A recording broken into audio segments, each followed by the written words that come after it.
Hi, here's another bootleg video of mine. This is from June of 2000. Me on Hardball, hosted by David Bloom in the place of Chris Matthews.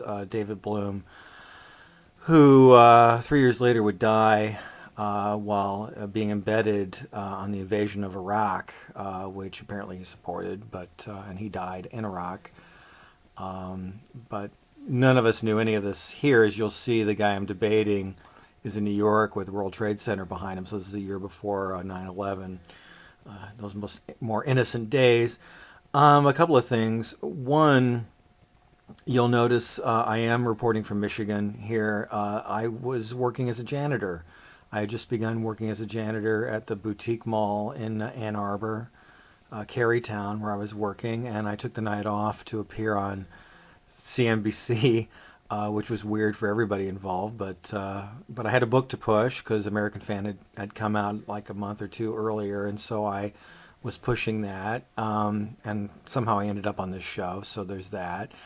And also, I'm a little nervous here. I hadn't appeared on TV in years, and the jarring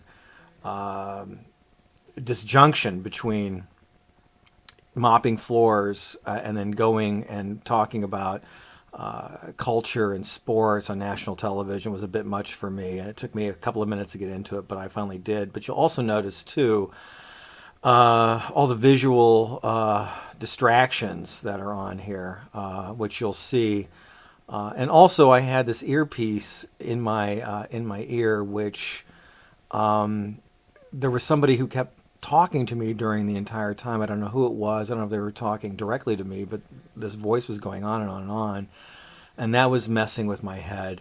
So all this was going on, but nevertheless, I think I came out all right. One of my not one of my better performances, but a performance during a pivotal part of my life, and here it is.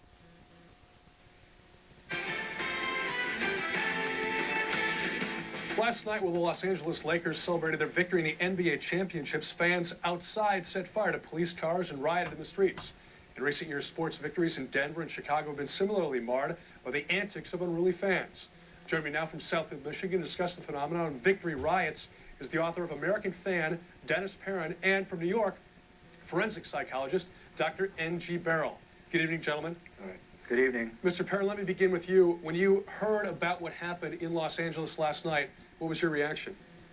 Well, my first reaction was, it seems that wherever Phil Jackson wins a championship, there are riots. So that seemed par for the course.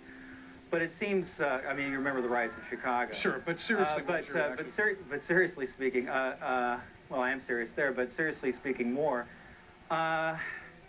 it's become pretty much par for the course. And we see this more and more with each successive championship, no matter what it is. We've seen this all across the country for the past decade or so, but now it's become more institutionalized in the media, meaning that it's part of the pop culture now. Were you saying that we're partially to blame? Is that what you're saying? I don't think it's to blame so much as it's just reflecting what's happening in the stands and in the streets. You have commercials now that celebrate extreme fans. You have commercials not just promoting, say, Nike or Adidas or sports-related apparel, but you also have commercials for Rolaids, and I believe there was a Visa commercial showing a pregnant woman with her face painted, screaming. Well, right, but that's a far cry from what we saw last night, isn't it? No, but I'm not saying that it's the same thing as overturning cars and trashing police vehicles.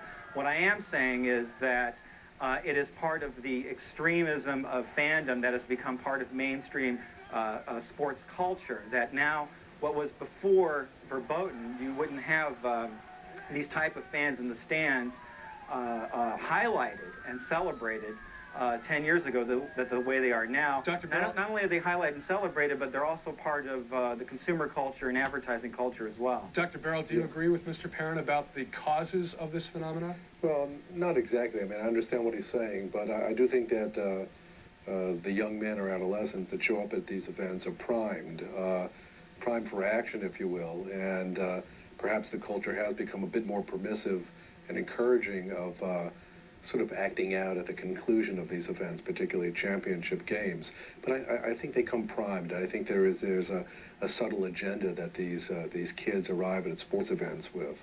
Well, if they're primed, has this changed over the years? I mean, I don't remember this growing up, that the way to celebrate a victory was to overturn police cars and attack people with stones and bottles. No, I would agree. I think that somehow these sports events are used as an excuse, sort of a gateway experience to venting an awful lot of rage and behaving in this, sort of out of control fashion, really, which is tantamount to anarchy. Well, what, if anything, can be done about this in your estimation?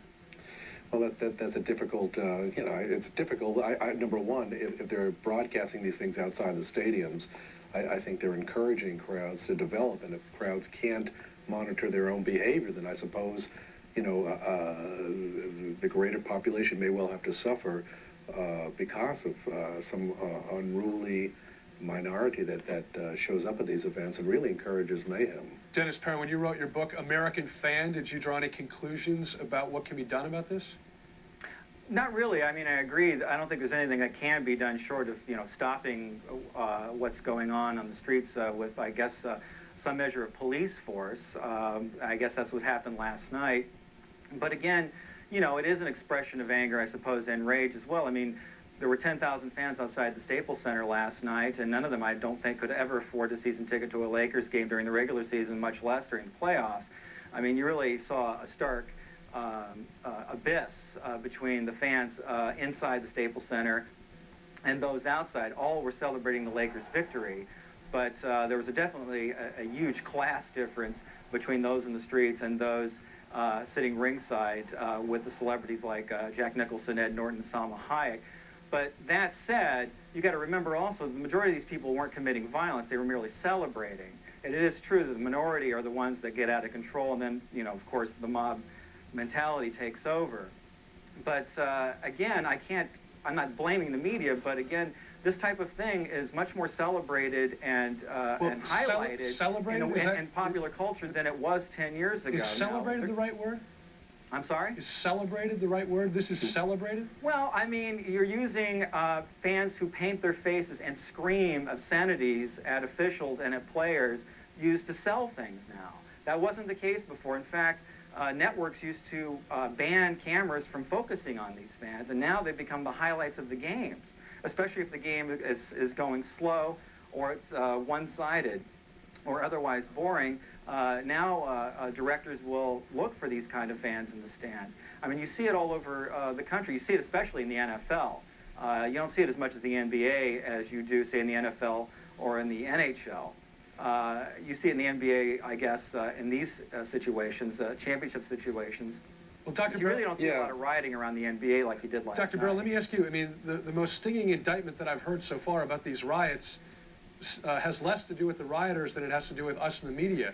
Yeah. Do you agree with that? No, I'm not sure I do. In fact, I think there may be a difference between sort of the eccentric or wacky participant at a sports event who was a little bit over the top and the kinds of things we saw, last night or the night before in Los Angeles.